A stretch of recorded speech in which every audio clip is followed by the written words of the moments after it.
আর.জি.কর case, suspend হয়ে গেলেন Virupaksha Abhik, medical কাউন্সিলের শোকজ সন্দীপকে জবাব না পেলেই আর.জি.কর কাণ্ডে জট কিছুতেই খুলছে না।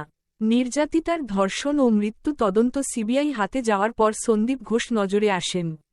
গ্রেফতার হওয়ার পর তার সম্পত্তির হদিশ থেকে ইডি অভিযান পর্যন্ত সব হয়েছে।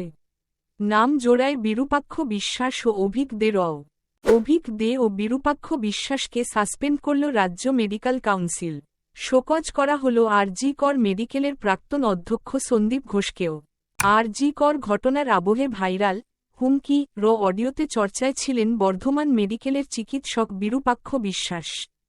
এছাড়া গুরুত্বপূর্ণ পদে ছিলেন অভিক দে। অভিযোগ, দুজনেই আর.জি.করের প্রাক্তন অধ্যক্ষ সন্দীপ ঘোষের ঘনিষ্ঠ। শোকজ করে রাজ্য মেডিকেল কাউন্সিল সন্দীপ ঘোষকে জিজ্ঞাসা করেছে কেন তার ডাক্তারির রেজিস্ট্রেশন বাতিল করা হবে না। 3 দিনের মধ্যে কারণ দেখাতে না পারলে তাদের লাইসেন্স বাতিল করা হতে পারে। ব্যাখ্যা সন্তোষজনক না হলে রেজিস্ট্রেশন বাতিল হবে।